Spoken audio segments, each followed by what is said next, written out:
And here we go, the first in-person South by Southwest Film Festival in 3 years, and we were kicking it off with Everything, Everywhere, All at Once, an exciting multiverse adventure starring Michelle Yeoh, Jamie Lee Curtis, and we are going to talk to Michelle and Jamie and the filmmakers right here on the red carpet. So let's get right to it.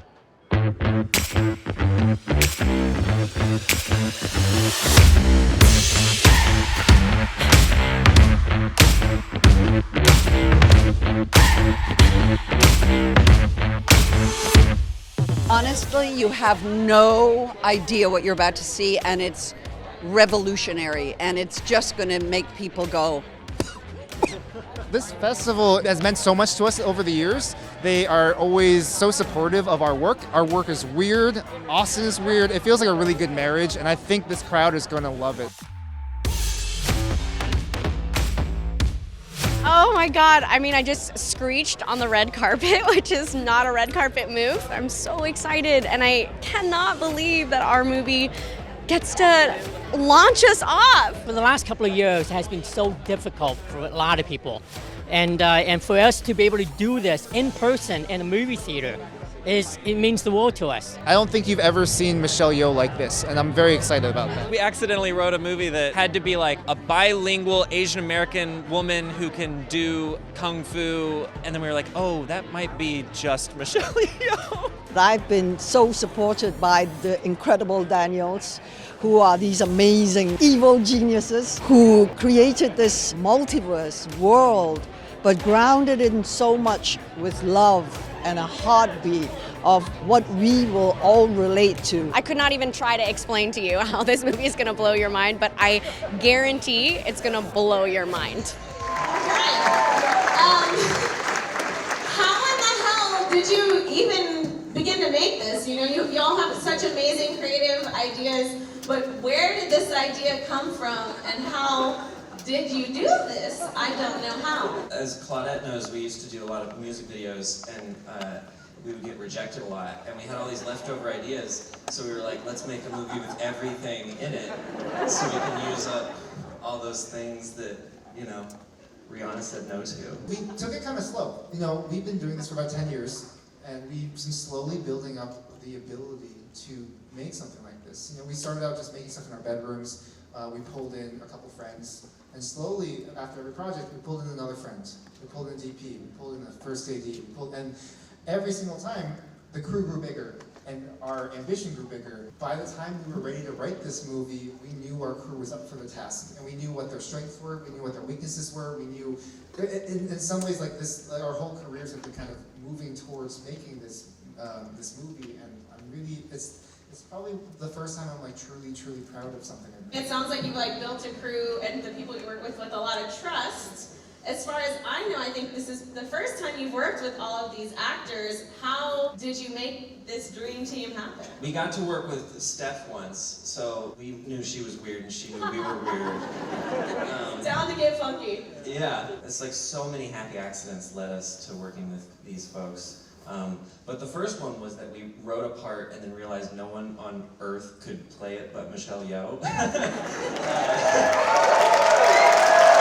She enthusiastically said yes, and that made it so much easier to get the movie made. Michelle Yeoh has a gravity. Yeah, it just pulls people in, and I think so much momentum came from just you saying yes. So thank you, Michelle. You too wrote a remarkable script. I think that script just blew all of us away. I mean, I still don't understand it. So we had a really wild time. But Stephanie, oh my God! Every day I go on set and I watch her, and I go like, oh God, thank God I'm not competing with her for anything. Jeez, it's like, what an incredible talent. And of course, playing my lovely, sweet, and alpha Logong husband. Thank you for coming back after 20 years. And of course, Jamie Lee Curtis.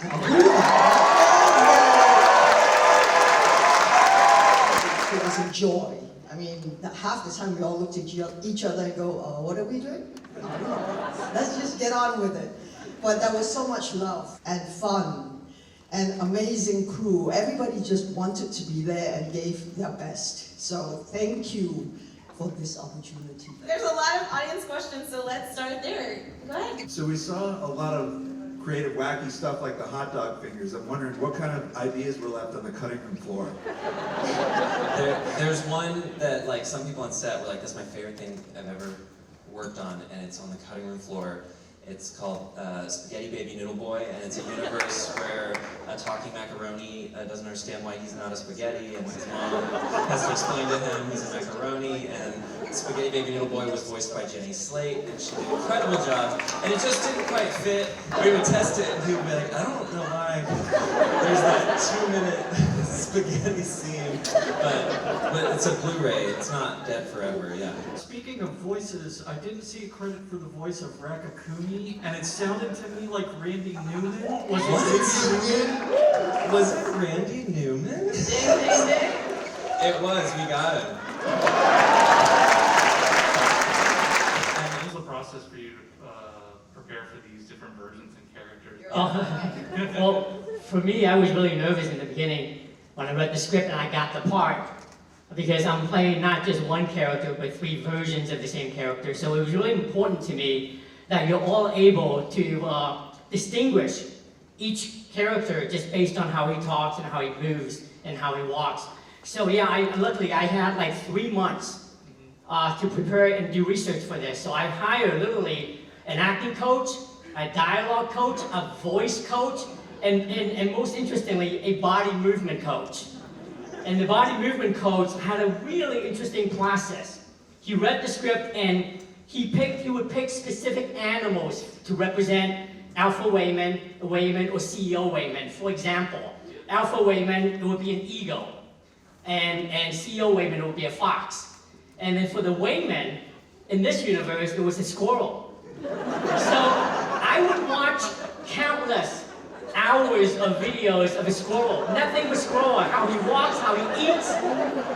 And not only that, I was required to print out pictures of different looking squirrels. And I had them taped on my wall, like the entire wall. And basically, I don't think my wife was very happy about it, because no matter where she goes, she would see pictures of that. And the process starts where I'm 100% squirrel. So I was literally in the theater on all fours, walking, crawling around, eating like a squirrel, and then slowly transform into 100% Wayman. And that was my process for this. I would like to know exactly how you were able to transcend the generational trauma. I've gone through like 3 or 4 stages of my life while working on this movie, and now I've actually been able to start it from the perspective of Joy and end it more from the perspective of Evelyn, and it's given me so much insight on the generational trauma question that you have, because this is something the moment my son was born, I suddenly realized what generational trauma was. You know, it was like, to me, it was always just like, oh, me the victim, and then once I became the father, I was like, oh, I'm gonna pass this on if I'm not careful. And I think one of the hardest things you can do in life is to, first, to change your mind, and then the other thing is trying to break that endless link or the chain of generational trauma. And I think this movie kind of shows how hard it is by basically showing you have to literally blow up your brain. You have to blow up your brain. You have to basically say no to everything you believe to be true, and you have to exist in a chaos that is really uncomfortable. In order to see things for how they are and realize, oh, I can make my own way. I can understand. I know why the parents did the things they did, because now I'm a parent. But now I can understand, oh, I can now do the work. You know, the slate has been cleaned, and now I can do the work to actually, end the cycle. You know, when we're lucky, we get to make art that helps us metabolize that trauma. And I feel like this was a really important opportunity for me, daughter of an immigrant, single mom, to like metabolize and process in a way that like I can be ugly up there in a contained way, but in life it's so much harder. And it's just so awesome to see stories so that hopefully there can be that transference of energy so we can like take it in our back pocket and go home and like practice again and try again with our own families. How has the process of making this film changed with the political climate into which it was being received? And if so, how?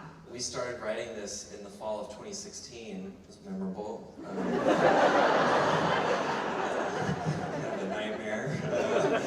And then edited it during COVID, which was insanity, and now we get to release it while there's war. I don't, you know, like, but it's been healing, you know, like to work on the project and use the project as a way to talk about these tough things, you know. The whole thing is it's a celebration of humanity, of course, of Asian Americans, but of just everyone, and it's a celebration of understanding that there is a time and a place for force, and time and place for anger, but there's also a beautiful place for empathy, and a beautiful place for understanding the AAPI violence and the hatred, and how I'm even watching it go towards now to Russians here in America, and I'm seeing how, like, basically it doesn't matter who you are, we're not safe.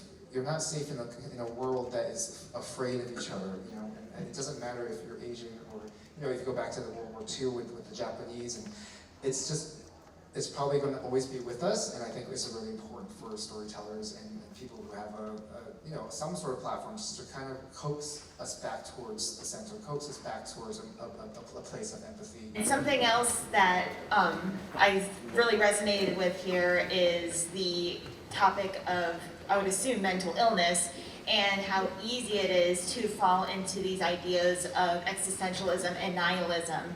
And so I wanted to know if there was really anything that inspired that side of the story. Dan and I were excited to take a multiverse movie as far as it could possibly go until it got to Nihilistic Nowhere Town. And that was inspired kind of by some of our darkest thoughts we'd ever had. And it felt like what an interesting thing to do with science fiction, to go somewhere like philosophically scary, you know? We ended up finding that, like, oh, there's something kind of beautiful about nihilistic thoughts, because they break down your blame machine, and suddenly you're just like, oh, if nothing matters, then what does matter? I should be nice, yeah, exactly. You know? Yeah. This is the first time Jamie's seen the film. She was waiting to see the audience, and I just want to hear your reaction a little bit. Well, I can tell you something. I now have a new reason for masks. They're very good at wiping your nose after you've been crying. Just in case you have a bunch lying around and soon we're going to throw them all away.